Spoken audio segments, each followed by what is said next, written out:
He was a traitor, that guy. I don't care if they never mentioned my name. It all fell through. I'm still mad at him. And they're all dead, so I'm going to be surprised. At 99 years of age, Dick Van Dyke has come to an age where he does not feel the urge to hold anything back, the inclination to veil the disappointments and the quiet sorrows that had heretofore been hidden under the shining smile he presented to the world. For years, people loved him as the perpetually sunny, light-footed comedian who could dance on roofs, stumble over ottomans, and illuminate even the most mundane day with his laughter. He was a cultural symbol of warmth and hope, but beneath that facade lived a man who held grudges, was disappointed by people, and experienced lonely moments that never saw the light of day until now. In the waning days of his impressive career, Dick has started to reveal the 6 individuals who, big or small, made his life tormenting. His admissions are not fueled by cruelty, but by honesty, a willingness to now reveal the other side of the tale before time is up.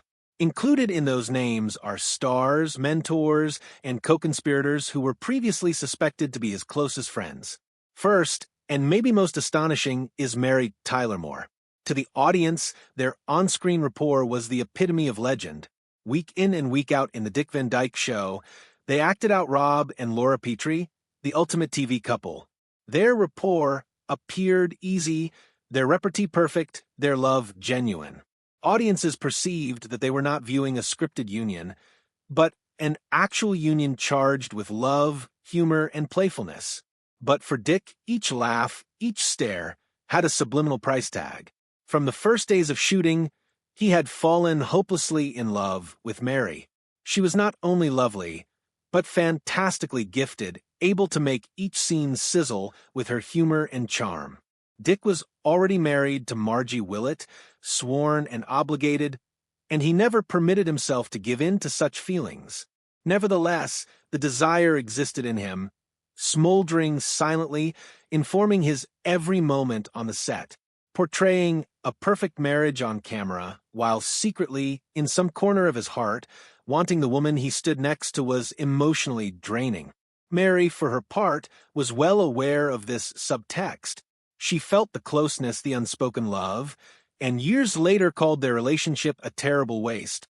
That observation, tempered with humor and regret, showed that she too had experienced something that fate forbade. It was not a feud nor a betrayal, but for Dick it would be an agony to deliver perfection on screen and to keep repressed in himself emotions that could never be revealed. The sorrow of the unrealized connection haunted him years after the show went off the air, rendering what the world perceived as his fondest partnership one of his most quietly painful recollections. Where Mary embodied the pain of unrequited love, Rosemary Clooney embodied the bite of professional disappointment. By the time the Dick Van Dyke Show premiered in 1961, Rosemary was already a respected figure, a singer and performer of some fame. She had been promised a significant role, envisioned as a comedic counterweight to Dick's physical humor and Mary's youthful sparkle. For Rosemary, the opportunity seemed like the next great chapter in her career. But as the show unfolded, the spotlight shifted decisively toward Mary Tyler Moore, whose star power exploded almost overnight. The scripts began to favor Laura Petrie's glamour and wit, while Rosemary's lines dwindled. Most galling was the contempt with which Carl Reiner, the creator of the show, treated her, responding in what he meant as bad humor. Reiner once said Rosemary was retained on the series for her legs. For Rosemary, whose own career had been established on singing ability, stage presence, and comedic performance, the comment was devastating. Gotten down to body instead of being praiseworthy of her work, she retired. Her relationship with Dick, which was once carefree and full of laughter, cooled. While Dick felt sorry for her and attempted to lift her spirits, he was powerless against the wave of audience adoration for Mary. Rosemary never openly complained, but the resentment remained. The show became for her a constant reminder of broken promises and opportunities lost. For Dick, her suffering became a burden as well. He saw a coworker and friend degenerate into resentful silence, and he bore guilt for the unhappiness brought by the show that shared his name. If Rosemary symbolized the hurt of being eclipsed, Then Phil Erickson personified the hardest lesson learned in abandonment. Prior to Broadway or television stardom striking Dick as a household name, he was just a young actor trying to find his niche. In those early days, Phil was not only a partner but a brother in arms. They formed the Merry Mutes, a silent comedy duo modeled on Chaplin and Laurel and Hardy. They practiced incessantly, toured to tiny theaters, and suffered hardship with young cynicism. Then, one morning, without explanation, Phil walked out. There was no fight, no goodbye, no reason. They were partners one night, and the next he was gone, leaving Dick to his uncertain future alone. The heartbreak was deep. In show business, where faith already hangs by a thread, losing the one person he trusted most was like betrayal. Worse, Dick never got closure. He never knew why Phil left, whether it was disillusionment, burnout, or sheer fear of failure. That silence left its mark, educating him early on that even the most intimate relationships could fall apart on a whim. While Dick persevered, fashioning a career that would surpass anything the Merry Mutes could have accomplished, he never forgot the wound of being deserted by the man who had been his best friend. The next multifaceted name on his roster is Carl Reiner. To the world, it was one of the best in TV history. Reiner wrote The Dick Van Dyke Show, battled to get Dick apart, and offered him the role of Rob Petrie, a character that ensured him a niche in American culture. Dick was eternally thankful, but beneath the appreciation seethed frustration. Reiner was the driving creative force, determining every script, every plot, every joke. Though the face of the show, Dick frequently found himself little more than a vehicle for Reiner's ideas. His own concepts regarding timing, humor, or character frequently went unheeded. Though too kind to argue with Reiner, Dick craved greater input in terms of creative control. He wanted the show that shared his name to belong to him, not just Carl's. When they subsequently tried again at collaboration, trying to recapture some of the old magic, the attempt failed. The failure highlighted Dick's personal bitterness. He had always been an actor in Carl's universe, never a full partner in creation. Reiner remained popular as a friend in the public imagination, and Dick paid him generous tribute upon his death. But in his mind, he recognized the irony that the man who had given him his biggest gift had also denied him ever having full creative control of it. There was then Walt Disney. To most people, to work with Disney was a dream come true. For Dick, being cast in Mary Poppins was a thrill in itself. He loved playing Bert, threw himself into over-the-top dance numbers, and even gave his salary to help Disney's CalArts scheme for young artists. He had faith in the Disney magic and in the studio itself. What was meant to be the jewel of his movie career turned into a laughingstock that haunted him for decades.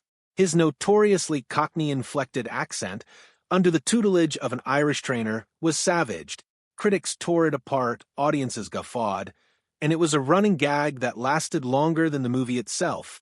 The cut was not merely the criticism, but Walt Disney's silence. Dick had given everything, time, energy, even his paycheck.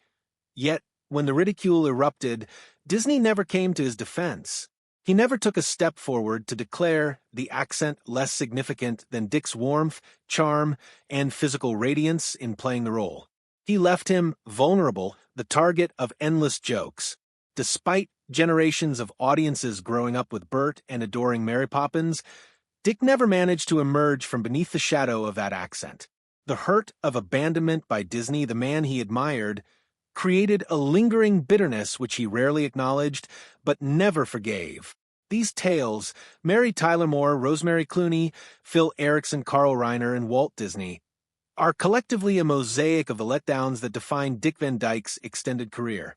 They are not accounts of loathing in the most despicable sense, but of brokenheartedness, betrayal, forgetfulness, and unresolved tension. At 99, he mentions them not with venom but with precision, as if shedding the burden of decades. Every name is a wound of a different sort. The yearning for an illusory love, the hurt of being eclipsed, the pain of abandonment, the rage of cramped imagination, and the bitterness of being left unguarded.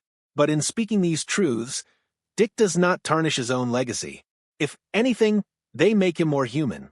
They show us that behind all that constant smile and elegant dance moves was a man who suffered disappointments like everyone else.